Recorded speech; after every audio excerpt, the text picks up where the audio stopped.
পড়তে যাওয়ার সুবর্ণ সুযোগ। Mission MBBS, best abroad MBBS consultancy in West Bengal. গত 10 বছর ধরে মিশন এমবিবিএস মেডিকেল ছাত্রছাত্রীদের স্বপ্ন পূরণে নিয়োজিত। ভর্তির জন্য কল করুন 9732122744 নম্বরে। সুমন বন্দ্যোপাধ্যায় আপনাদের দলের কালচারাল সেলের কনভেনার আজকে পদ থেকে পদত্যাগ করলেন এবং এটাও বলে গেলেন যে তাকে জিজ্ঞেস করা হয়েছিল আপনি তৃণমূলে চলে যাবেন, যে আগামীকাল আমি কোথায় যাবো বলতে পারছি না, কিন্তু আমি সব দায়িত্ব মুক্ত হয়ে গেলাম বিজেপি থেকে। কোনো মানুষের অধিকার আছে দায়িত্ব মুক্ত হওয়ার। দল গণতান্ত্রিক, দেশও গণতান্ত্রিক, পার্টি তার সঙ্গে কথা বলছে, আমার সঙ্গে কথা। শ্রমিকদা, কলকাতা টিভিকে তথ্য সম্প্রচার দপ্তরের পক্ষ থেকে একটা নোটিশ পাঠানো হয়েছে, আগামী 7 দিনের মধ্যে সম্প্রচার আপলিঙ্কিং এবং ডাউনলিঙ্কিং বন্ধ করে দেওয়া হবে নিরাপত্তার কারণে। আপনারা কিভাবে দেখছেন এই বিষয়টা? প্রথম শুনলাম। আমরা চাই না যে কোনো সংবাদ মাধ্যম কিংবা কোনো সংবাদ সম্প্রসারণ বন্ধ হয়ে যায়। গণতন্ত্র এটা কাম্য নয়। কোনো আইনি জটিলতার কারণে কি ব্যবস্থার জন্য সরকার এটা বলেছে সেটা তো আমার জানা নেই, আমি দলের কথা বলতে পারি। পার্টি হিসেবে বিজেপি এ ধরনের কোনো সংবাদ মাধ্যম বন্ধ হয়ে যাক এটা চায় না। আমি বিশ্বাস করি যদি কলকাতা টিভিকে কথা বলে থাকে সেখানে যদি কোনো আইনি জটিলতা বা নিরাপত্তার কোনো বিষয় থাকে, যখন সরকার বলেছে, সরকার তো আমি নই, আমি দল, ঘটনাচক্রে দলটাকেই দায়িত্ব দিয়েছে মানুষ সরকার পরিচালনা করা, কিন্তু এখন সেটা ভারত সরকার। তো আমার মনে হয় সংশ্লিষ্ট চ্যানেলের আধিকারিকরা মানে তারা বিষয়টা দেখবেন এবং এই বিষয়টি মিটে যাবে, সেটাই কাম্য। ভবানীপুরের নির্বাচন যখন ঘোষণা হলো তখন আপনারা এই নির্বাচনকে বিরোধিতাই করেছিলেন, মানে সমস্ত নির্বাচন কিন্তু এই মুহূর্তে বিরোধিতা করেছিলেন এই অর্থে যে আমরা কোনো নির্বাচনের বিরোধিতা কখনো বলেন না, বলবেন না, বিরোধিতা করেছিলেন এই অর্থে যে এই মুহূর্তে যা পরিস্থিতি সেই পরিস্থিতিতে নির্বাচন হওয়া উচিত। পরিস্থিতি পরিবর্তন না হওয়া পর্যন্ত নির্বাচন শুরু। তারপরেও ভবানীপুরে নির্বাচন হচ্ছে এবং নির্বাচন কমিশন সে কথা হচ্ছে। আদালতও আজকের যে সর্বশেষ যে জায়গাটা ছিল সেটা নিষ্পত্তি করে দিয়েছে। আদালত কোনো নিষ্পত্তি করেনি। আদালত আদালত কোনো সময় নির্বাচন ঘোষণা হয়ে যাওয়ার পর নির্বাচনকে বন্ধ করতে পারে না, এটা প্রত্যেকের জানা। কিন্তু তার বাইরে আদালতের যে এখতিয়ারটুকু আছে তার মধ্যে যেভাবে আদালত নির্বাচন কমিশনের সমালোচনা করেছে, যে প্রক্রিয়ায় ঘোষণা হয়েছে সেটার সমালোচনা করেছেন, রাজ্যের মুখ্য সচিব যে ভাষায় চিঠি লিখেছেন তিনি সেটা লিখতে পারেন না, তিনি তার এখতিয়ারের বাইরে গিয়ে চিঠি লিখেছেন, তিনি স্পোক্স পার্সনের মতো কাজ করেছেন, তিনি দলের কর্মচারী হিসেবে কাজ করেছেন, এত দূর পর্যন্ত আদালত বলে দিয়েছেন। তো কার্যত এই নির্বাচনের বৈধতা নিয়েই আদালত প্রশ্ন তুলেছে। আপনি যে জন্য বলছেন যেটা কার্যত এই শব্দটা বলছেন সেই জন্যই বলছি যে অবজারভেশনে অনেক কথা বলেছেন, কিন্তু আলটিমেটলি রায় কিন্তু ভবানীপুর নির্বাচন হচ্ছে বা সেখানে কোনো হস্তক্ষেপ করেন। ভবানীপুর নির্বাচন যে হচ্ছে সেটা আমরা জানি, আমরা তো নির্বাচনে প্রতিদ্বন্দ্বিতা করেছি, আমরা তো বয়কট করে মুখে কালো কাপড় বেঁধে গান্ধী মূর্তির পায়ের নিচে গিয়ে বসে পড়িনি। আমাদের ওখানে পার্টির বিদায়ী সভাপতি, সাংসদ, আমাদের আরেকজন সাংসদ তারা গিয়ে ধাক্কাধাক্কি শিকার হয়েছেন, আমাদের কর্মীদের রক্তে ভবানীপুরের মাটিতে 2-4 ফোঁটা পড়েছে, সেটা আমরা জানি। আমরা নির্বাচনে আছি, ওই নির্বাচনটাতেও আমরা থাকবো, কিন্তু আমাদের যে অবস্থান, আমাদের যে রাজনৈতিক বক্তব্য সেটা আমরা মানুষের কাছে বলেছি যে আমরা মাঠ ছেড়ে কোর্টে যাব না, আমরা মাঠে আছি, মাঠে আমরা ছিলাম, মাঠেই আমরা আছি। কিন্তু যে প্রক্রিয়ায় নির্বাচন কমিশন ঘোষণা করেছিল আজকে সেটার বৈধতা নিয়ে কার্যত প্রশ্নচিহ্নের মুখে নির্বাচন কমিশন করেছে। এবং আপনি কি চান একজন বাঙালি হিসেবে দুর্গাপুজোর মধ্যে নির্বাচন? এটা ভায়াবল? কালী পুজো 4 নভেম্বর কালী পুজো, 12 তারিখে দুর্গাপুজোর সপ্তমী, তার মধ্যে লক্ষ্মী পুজো আছে, এই পুরো মহালয়া থেকে পুরো দিনটা এই সময় নির্বাচন হয়েছে পশ্চিমবঙ্গে কোনোদিন? তো এটা তো আমরা চাই নির্বাচন, কিন্তু এই সময়টা নির্বাচনের উপযুক্ত নয়। নির্বাচন কমিশন ঘোষণা করেছে, আমরা নির্বাচনের থেকে ময়দান ছেড়ে পালিয়ে যাবো। আমরা বলছি যে আইনের শাসন যখন এ রাজ্যে নেই, আমাদের দিনহাটা এতগুলো কর্মী ঘর ছাড়া আছে, কি ধরনের সন্ত্রাস চলেছে দিনহাটায়? আজকে সেই দিনাটায় যদি নির্বাচন করতে হয়, যেখানে কর্মীরা রাজ্য ছেড়ে অন্য জায়গায় চলে গেছেন, তাদের পাশে দাঁড়াতে হবে, তাদের ব্যবস্থা করতে হবে। তাহলে এই চার কেন্দ্রের দুটো প্রশ্ন চার কেন্দ্রের উপনির্বাচন যেটা, সেটা নিয়ে গতকালও দিলীপ ঘোষ বলেছিলেন, চার কেন্দ্রে না মানে নির্বাচন প্রসঙ্গে তিনি বলেছিলেন যে স্থগিতাদেশ চাইছেন। গতকাল আপনারা যখন ইলেকশন কমিশনে যাচ্ছেন তার কিছুক্ষণ আগেই দিলীপ ঘোষ বলেছিলেন যে আমরা নতুন করে এটার ব্যাপারে আর কোনো এগোতে চাই না, আমরা স্থগিতাদেশ চাই। তো একদিকে স্থগিতাদেশ কিসের স্থগিতাদেশ চাই? ভবানীপুরের ভোটের উপরে ভবানীপুরের ভোট স্থগিত রাখার দাবি করেছিলেন দিলীপ ঘোষ। যে পরিস্থিতি হয়েছে, গতকাল যে গন্ডগোল হয়েছে তার পরিস্থিতি, একদিকে আপনারা স্থগিতাদেশ চাইছেন, আবার আর একদিকে আপনারা বলছেন আমরা লড়াইয়ের ময়দানে আছি। হ্যাঁ, অবশ্যই আছে। স্থগিতাদেশ চাইলেই তো স্থগিতাদেশ হবে। স্থগিতাদেশ না পেলে যে আমরা কালো ব্যাচ পরে গান্ধী মূর্তির নিচে চলে যাবো, আমরা তো সেটা আমরা করিনি। একজন পার্টির সর্বোচ্চ নেতা দেহরক্ষী পরিবেষ্টিত হয়েও তিনি আক্রান্ত হচ্ছেন, সাংসদ আক্রান্ত হচ্ছেন। পার্টির যিনি নির্বাচনী প্রচার করতে গেছেন, পরের পর তাকে বাধা দান হয়েছে বিভিন্ন জায়গায়, ট্রোল করা হচ্ছে বিভিন্নভাবে। তো সেই জায়গায় দাঁড়িয়ে কলকাতা শহরের প্রাণকেন্দ্রে যদি এই চিত্র থাকে, অন্য জায়গায় তার পরিস্থিতি কি হবে? বা ওই নেতারা যদি আক্রান্ত হন, নিচের কর্মীদের কি অবস্থা আছে, সেটা তো আপনারাও দেখতে পাচ্ছেন, আপনারাও দেখিয়েছেন। প্রচুর বাধ্যবাধকতার মধ্যে আপনারাও সংবাদ পরিবেশন করেছেন, মানুষের সামনে এসেছেন। তাহলে সেখানে যদি আমাদের দিলীপ ঘোষ যদি বলে থাকে যে আমরা নির্বাচনের স্থগিতাদেশ চেয়েছি বা চাই, তিনি যদি তার রাজনৈতিক অবস্থান ব্যক্ত করেছেন, পার্টিরও কথা সেটাই, কিন্তু তারপরে সেটা হয়নি, তার জন্য কি আমরা প্রার্থী ওখান থেকে বিড্র করে দেবো? ময়দান ছেড়ে চলে যাওয়ার রাজনীতি বিজেপি করার। আজকে কানাইয়া কুমার এবং জিগ্নেশ মেবানি কংগ্রেস দলে যোগদান করছে, কি বলবো? তো কি এসে যায় কংগ্রেস দলে যোগদান করলেন? কংগ্রেসের এমনি ফুটনো, এই তো এরা তো বিপ্লবী ছিলেন, অতি বামপন্থী, সবাই নিয়ে এদের বিরাট কত মানে হাইপ, মিডিয়া হাইপ আসছেন, মানে একদম হিউ ওয়ার্কশিপ শুরু হয়ে গেছিল পশ্চিমবঙ্গ জুড়ে। বুর্জোয়া, প্রতিক্রিয়াশীল বুর্জোয়া, প্রগতিশীল বুর্জোয়া, কত চুইচের বিশ্লেষণ, কোন দিকে যাবেন? এত তত্ত্বকথা তো আমরা ছোটবেলার থেকে শুনে শুনে এইখানে বড় হলাম, তখন সব শেষ পর্যন্ত ওই বুর্জোয়া।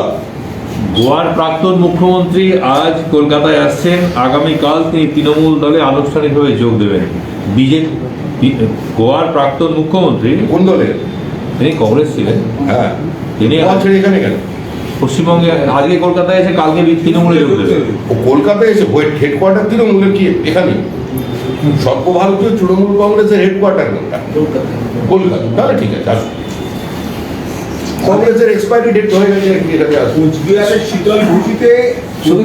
কোচবিহারের শীতলকুচিতে মানিক মৈত্র বলে যিনি খুন হয়েছিলেন ভোট পরবর্তী অশান্তি 2 তারিখের পরে 3 তারিখ, তখন তৃণমূল অভিযোগ করেছিল যে বিজেপির হাতে এই খুন হয়েছে।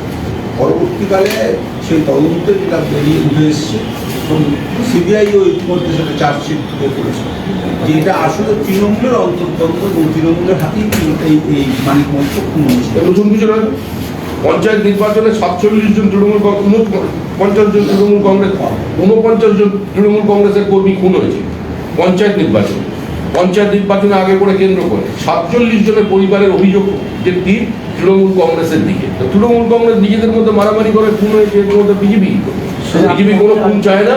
আমরা চাই প্রত্যেকের, সবাই কোনো চোখের জলের কোনো রং হয় না আলাদা করে, সব চোখের জলের রঙই এক। আমরা চাই পশ্চিমবঙ্গে তৃণমূল, বিজেপি, কংগ্রেস, সিপিএম যেখানে এখানে আছে, অবশ্য ছোট হয়ে গেছে, যে আছে শান্তিতে থাকুক, ভালো থাকুক। সবিতা, গতকালকে যে ঘটনা ঘটেছে সেই পরিপ্রেক্ষিতে ভবানীপুরের নির্বাচন যেটা, সেটা কতটা শান্তিপূর্ণ হতে পারে এক, আর দিনাটায় যে নির্বাচন ঘোষণা হয়েছে আপনার বক্তব্য অনুযায়ী হাজার হাজার কর্মী রাজ্য ছাড়া, সেই নির্বাচনে আপনারা কতটা প্রস্তুত? আমরা নির্বাচনে প্রস্তুত, কর্মী একটু কম থাকলেও প্রস্তুত, পুরো কর্মী থাকলেও যা ছিল আমাদের তারা বাড়ি ফিরে প্রস্তুত। কিন্তু আমরা যেটা নির্বাচন কমিশনের কাছে যেটা চাইব, সেটা হচ্ছে আমাদের এই নির্বাচনগুলো হওয়ার আগে আমাদের ঘর ছাড়া কর্মীদের নির্বাচন কমিশনের এবার দায়িত্ব নিতে হবে, ঘরে ফেরানো। আর গতকালকের ঘটনার পরিপ্রেক্ষিতে ভবানীপুরে শান্তিপূর্ণ নির্বাচন কতটা আশা করতে? আমরা এখনো চাই নির্বাচন শান্তিপূর্ণ হোক, আমাদের হাতে তো শান্তি নেই, আমরা শান্তি স্থাপন করতে পারবো না। বাঘ আর হরিণের মধ্যে হরিণ সবসময় শান্তি চায়, বাঘ শান্তি চাইলে তবে তো শান্তি হবে। তো শাসক দল পুলিশের সঙ্গে নিয়ে বাঘ, একা বাঘ নয়, পুলিশকে সঙ্গে নিয়ে শাসক দল বাঘ। তো এখানে ওরা যদি শান্তি না চায় তাহলে একমাত্র যে আছে রিং মাস্টার যার হাতে আছে তারা যদি দেখি করতে পারে কি।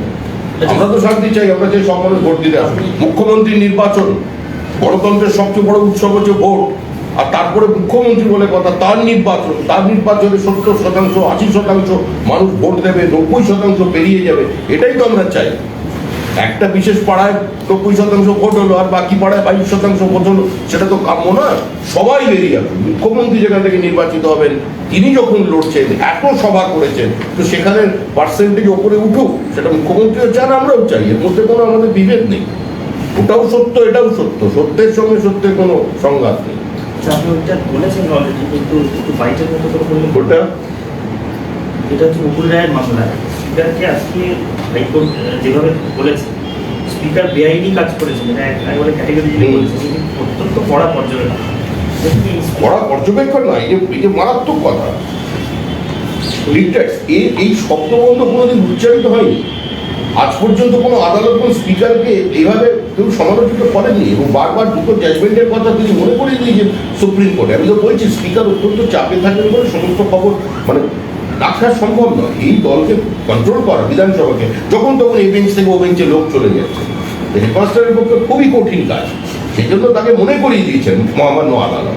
এবং অতীতে যে কথা আমি যে করুণাবগর যে কথা বলতে গিয়ে তিনি ওই প্রিভিলেজের কেস হয়ে চলে যাওয়ার সম্পর্কে গিয়েছিলেন, শাস্তিও হয়েছিল তার যে সেই কথারই প্রতিধ্বনি হল, একদম ডিসটিংক্ট ইকো, সেটা নিয়ে আমরা আজকে শুনতে পেলাম। তো সেটা দেখলাম। ওইটা কিন্তু 7 তারিখে যে স্পিকারকে সিদ্ধান্ত জানাতে বলেছে, এর মধ্যে আর নতুন কি আছে? স্পিকার তো আগেও সিদ্ধান্ত হয়তো আদালতকে জানাবেন, কিন্তু আপনারা যে ইস্যুটা নিয়ে কোর্টে লেখার পরে গিয়েছিলেন যে পিএসসি বৈধতাকে আমরা তো সেটার পরিণতি কি হবে? পরিণতি আমরা তো বিচার ব্যবস্থা কি আপনারও কোনো আস্থা নেই? আপনারা তো আমাদের আছে, আপনার আস্থা না থাকতে পারে, আমাদের পুরো আস্থা আছে। এটা কি তাহলে বিজেপি জানতো না যে এই যে বারবার তখন স্পিকারের তরফ থেকে বলা হয়েছিল যে এটা পুরোপুরি স্পিকারের এখতিয়ার, বিধানসভার এখতিয়ার, আদালত ইন্টারফেয়ার করছে? রাস্তা একটাই খোলা থাকলো, আপনি বিচারপতির ইমপিচমেন্ট করতে চলে যান। এরপরে তাহলে আপনাদের পদক্ষেপ কি হবে? সুপ্রিম কোর্টে যাবে? আমাদের পদক্ষেপ যা এখানে হয়ে গেছে, এরপরে যদি সুস্থ স্বাভাবিক সৌজন্যের গণতন্ত্র থাকতো, স্পিকার পদত্যাগ করতো। চিফ সেক্রেটারি যে কথা লিখেছেন, আজকে চিফ সেক্রেটারিকে যে ভাষায় মহামান্য আদালত যা মন্তব্য করেছে, চিফ সেক্রেটারি রিজাইন করা উচিত, তার অপসারণের প্রয়োজন আছে। আপনারা কি দাবি করছেন পদত্যাগ? প্রথম দিন থেকে তো আমরা বলছি ওই চিফ সেক্রেটারি সরাতে হবে, আর সরিয়ে কি হবে, যাকে আসবেন তিনিও তাই করবেন, আর হয়তো একটু এগিয়ে গিয়ে করবেন। তো বিধানসভা খুললে বিধানসভা স্পিকারের বিরুদ্ধে অনাস্থা আনবেন? বিধানসভা সেটা আমাদের পরিষদীয় দল বসে ঠিক করবে, আমি তো ঠিক করবো, পরিষদীয় দল বসে সিদ্ধান্ত।